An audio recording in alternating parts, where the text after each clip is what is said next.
Franck Ferrand raconte sur Radio Classique.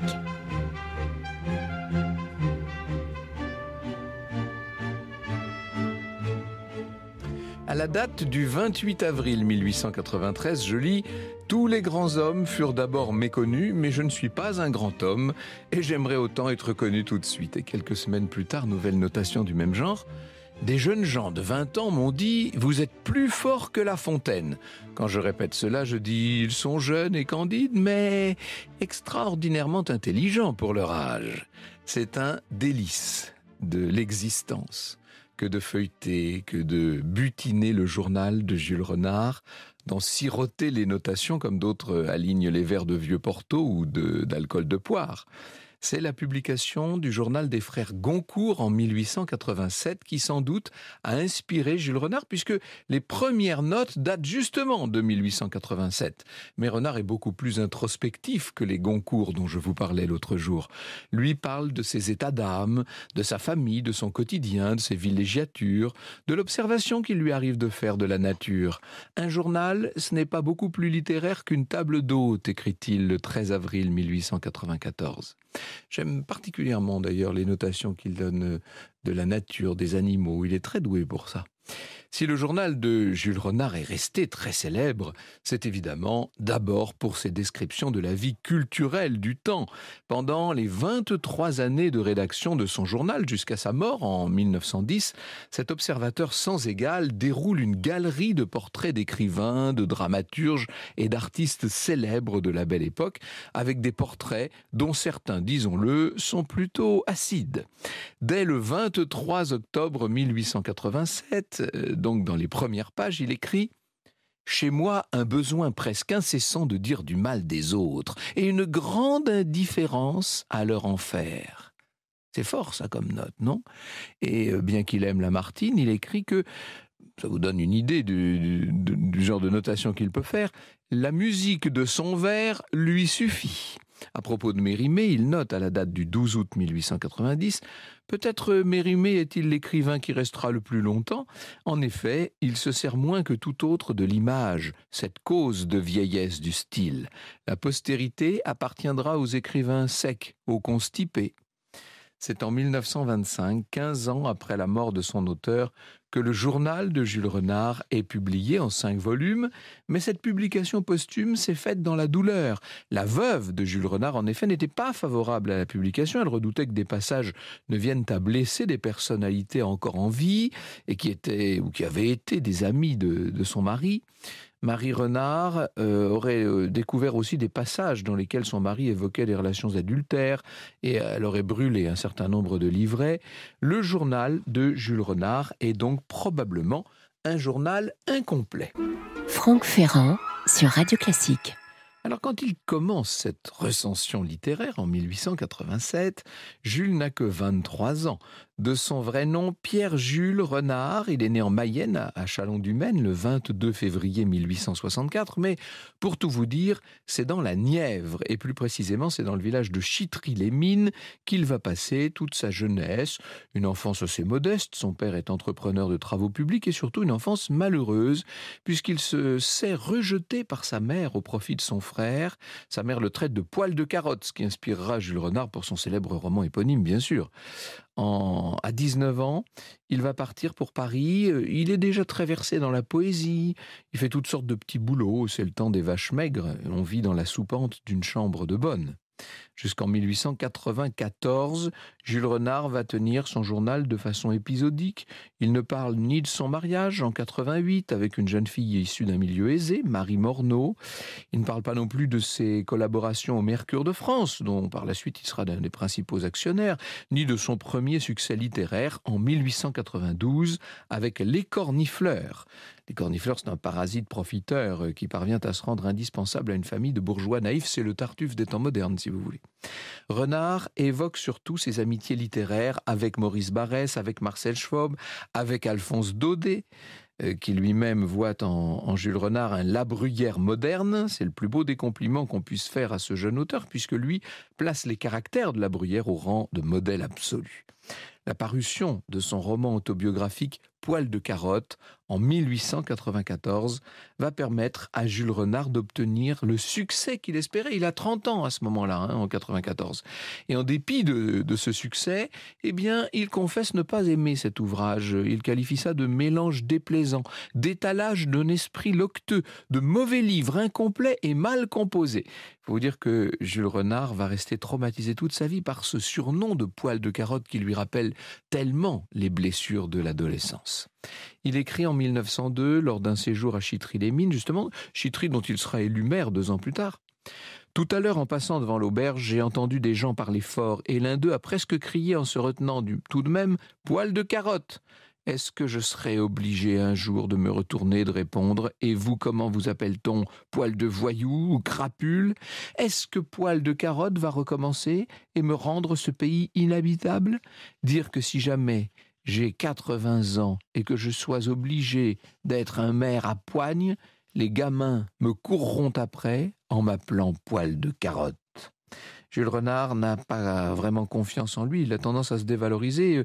Il note à la date du 29 novembre 1994 « Je n'ai réussi nulle part. J'ai tourné le dos au Gil Blas, à l'Écho de Paris, au journal, au Figaro, à la revue hebdomadaire, à la revue de Paris, etc. Pas un de mes livres n'arrive à un second tirage. Je gagne en moyenne 25 francs par mois. Si mon ménage reste pacifique, c'est grâce à une femme douce comme les anges. Je ne suis bon à rien, ni à me conduire en propriétaire, ni à faire la charité. Parlons de mon talent. Mon imagination, c'est une bouteille, un cul de flacon déjà vide. » Ah oui, non, il n'était pas dans un bon jour quand il a écrit ça. Mais pour autant, Jules Renard, vous l'avez compris, vit maintenant de façon bourgeoise. Il n'est pas dans le besoin. Son épouse Marie lui a apporté tout ce qu'il faut. Il y a longtemps qu'ils ont quitté la mansarde pour une confortable maison rue du Rocher. Jules Renard est également père de famille. Il a 2 beaux enfants, Jean-François qu'on appelle Fantec et Julie-Marie. Et pourtant, Jules Renard semble constamment en proie à une forme de solitude. En mai 1994, il confie à son journal « Cette idée que j'ai 30 ans me navre, toute une vie morte derrière moi. Devant, une vie opaque où je ne vois rien. Je me sens vieux, triste comme un vieux. Ma femme me regarde tout étonnée de me voir si sombre. Mon Fantec me dit « Alors, tu vieillis, papa ?» Et du dehors, personne ne m'écrit, ne m'adresse une preuve de sympathie, ne s'intéresse à ma lamentable aventure. Vous écoutez Radio Classique. Il faut feuilleter le journal. Vous savez, ça ne se lit pas forcément de la première à la dernière page. Vous ouvrez n'importe où et puis vous vous laissez embarquer par un esprit original, fort, par quelque chose de... Il y a une saveur très particulière et la vérité de celui qu'il faut bien nommer moraliste, c'est sans doute dans l'espèce de complexe d'infériorité qu'il nourrit à l'égard des nombreux auteurs qu'il admire, qu'il faut aller le chercher. Le 12 décembre 1994, il dit, je suis beaucoup dans l'année 1994, j'étais né pour les succès du journalisme, la gloire quotidienne, la littérature abondante. La lecture des grands écrivains a changé tout cela. De là, le malheur de ma vie. Et parmi les grands écrivains qui l'éblouissent, mais le désolent aussi parce que lui donne toute la mesure de ses propres limites, Victor Hugo, bien entendu. 17 novembre 1901. Je peux faire des plaisanteries sur Dieu, sur la mort. Je ne pourrais pas en faire une seule à son propos. Pas un mot de lui ne me paraît ridicule. Je ne sais pas si Victor Hugo est un penseur, mais il me laisse une telle impression que, après avoir lu une page de lui, je pense éperdument le cerveau grand ouvert, je crois que je n'aurais jamais osé lui avouer que j'écris. Un autre survivant du tri pourtant impitoyable, Émile Zola, qui du reste préside cette société des gens de lettres, dont bien sûr Jules Renard est membre. Mais il apprécie également Alphonse Allais, Tristan Bernard, Octave Mirbeau, Georges Courteline. Il écrit le 6 décembre 1895 « Enterrement du père de Courteline ». Les yeux de Courteline étaient pleins de larmes. La douleur d'un homme intelligent fait plus de mal à voir que celle d'un imbécile. Le rapport entre Renard et Rostand est assez particulier. Entre ces 2 hommes, qui sont amis officiellement, il y a quelque chose d'étrange. Renard est élogieux, certes, au lendemain de la première de Cyrano de Bergerac. Ça, c'est une date historique, le 27 décembre 1897. D'un seul effort, Rostand a remis debout l'art isolé, souverain et magnifique. Il va pouvoir encore parler d'amour, se dévouer individuellement, pleurer sans raison et s'enthousiasmer pour le seul plaisir d'être lyrique. Ainsi, il y a un chef-d'œuvre de plus dans le monde. On dirait que ça lui coûte de le reconnaître. La vérité, c'est que Renard est jaloux d'Edmond Rostand. Rivalité de dramaturge de la part de l'auteur de pièces aussi notables que Le plaisir de rompre, justement dans cette année 1897, ou Le pain de ménage l'année suivante, l'adaptation de Poil de carotte bien sûr en 1900. Jules Renard reproche surtout à Edmond Rostand d'être un indifférent littéraire. Je lis à la page du 1er février 1910, « Nous sommes tout au moins ses confrères, il ne nous lit pas ».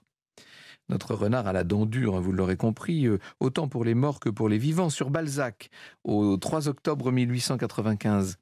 Celui qui aime la littérature n'aime ni l'argent, ni les tableaux, ni les bibelots, ni le reste. Au fond, Balzac n'aimait pas la littérature. Balzac est vrai. En gros, il ne l'est pas en détail. En dehors des livres, point de salut pour Renard. Il admet être aveugle à la peinture, même s'il éprouve de l'affection pour Toulouse-Lautrec, dont il égratigne pourtant la petite taille et l'infirmité. Il le qualifie de petit sac à double compartiment où il met ses pauvres jambes. C'est gentiment dit, ça. Reconnaissant tout aussi bien être sourd à la musique, Jules Renard peut se montrer sévère envers le grand répertoire, et notamment, il note, à l'issue d'une représentation de la Valkyrie, de Wagner bien sûr, 14 juin 1902, « C'est l'ennui, le carton et la niaiserie du feu de Bengale, pas une minute d'émotion ou de vraie beauté ». Les acteurs l'intéressent certes un petit peu plus que les chanteurs, enfin pas tous les acteurs. Il y a Lucien Guitry, oui, lui il a tous les droits. Sarah Bernard aussi, à propos de laquelle il se montre néanmoins volontiers caustique. À bas Sarah Bernard, la grande passionnée qui, aussitôt après être morte au 5e acte, se relève et court à la caisse pour savoir combien ça lui a rapporté de mourir pour nous, dit-il. Alors, il y a quelque chose chez Jules Renard de volontairement caustique. Vous savez, c'est un homme qui ne croit à peu près à rien. C'est un laïc fervent, socialiste convaincu à une époque où dans son milieu c'est assez rare. Il éprouve d'ailleurs beaucoup d'estime pour Léon Blum, dont la grande culture le fascine, ou pour Jean Jaurès, même si là encore la description est peu amène. Je cite sa description de Jean Jaurès. Il a l'aspect d'un professeur de 4e qui ne serait pas agrégé et ne prendrait pas assez d'exercice, ou du gros commerçant qui mange bien. Ainsi, le journal de Jules Renard n'est-il pas seulement une galerie mordante des gens et des choses de la belle époque, c'est aussi, et ça va l'être de plus en plus au fil des pages, un véritable texte engagé. Franck Ferrand sur Radio Classique. Alors Jules Renard, je vous l'ai dit, est assez engagé, il se veut socialiste, il est aussi antimilitariste. Au fond de tout patriotisme, il y a la guerre, dit-il. Il est Dreyfusard, ça ne vous surprendra pas.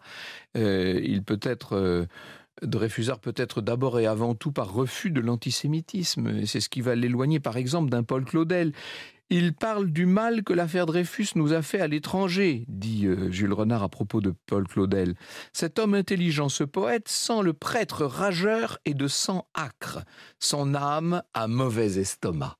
Ce qu'il y a d'extraordinaire, vous savez, dans les notations de ce journal, c'est l'infinie justesse qui vient précisément vous saisir à l'estomac.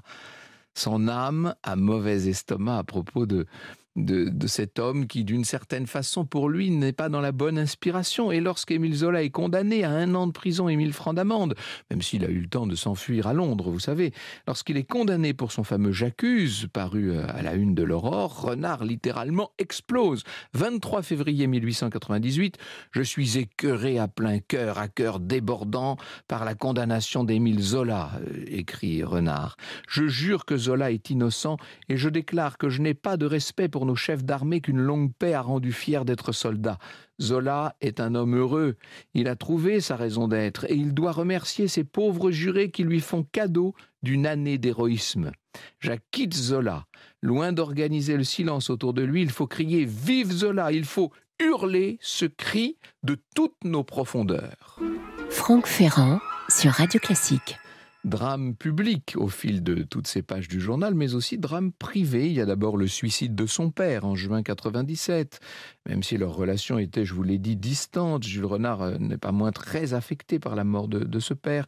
Au 12 juillet 1898, il écrit « Assis au bord du canal, face au cimetière, je fais lecture à la mémoire de mon père. Comme le souvenir que laisse un mort est supérieur à sa vie, il n'y a pas de déchet. Vous voyez, toujours la vérité ramassée dans cette petite notation de fin de phrase, comme ça. C'est ça qui faisait d'ailleurs le grand dramaturge. La mort devient de plus en plus présente dans le journal de Renard. En 1900, son frère Maurice meurt brutalement à son tour d'angine de poitrine. Marinette m'embrasse et je lis dans ses yeux l'effroi que dans 2 ans ce sera mon tour. Je ne ressens encore qu'une espèce de colère contre la mort qui se plaît à nous jouer de ces farces imbéciles, écrit-il. Et oui, la mort est déjà là, qui rôde, et malgré son élection à l'Académie Goncourt en 1907, Renard se méfie, sent bien qu'il ne vivra pas longtemps. En août 1909, il perd sa mère, qu'on retrouve au fond d'un puits. Pas une larme, écrit-il, le machinal de ce que je ferais si je ne me retenais. Passer la nuit près du corps, comme pour papa, pourquoi ? Même impression. Morte par accident ou par suicide, quelle différence du point de vue religieux ? Dans le second cas, c'est elle qui a tort, mais dans le premier, c'est Dieu. Et la mort, toujours. 23 novembre 1909. Crise, souffle précipité, dégoût universel. La mort peut venir dans 1 heure ou dans 10 ans. Dire que j'aime mieux 10 ans. Encore une fois, perdu l'équilibre. Je touche le fond, tout à coup guérison, si je travaillais.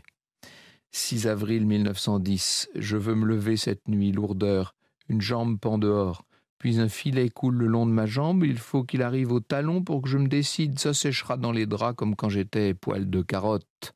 Ce sont les derniers mots, pas très édifiants, je vous le concède, du journal de Jules Renard. L'auteur va mourir en effet le 22 mai 1910 à Paris. Il meurt d'artériosclérose à 46 ans seulement, 46 ans. On va l'enterrer à Chitry-les-Mines.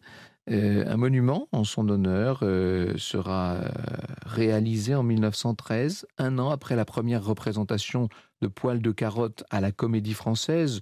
Jules Renard, qui secrètement avait rêvé de la coupole, aura eu à titre posthume les honneurs qu'il avait espérés de son vivant. Rien d'étonnant pour celui que peu de choses étonnaient. On lit d'ailleurs dans le journal « Après ma mort, quelqu'un s'apercevra bien qu'au fond, j'étais bon. » Vous écoutez Radio Classique.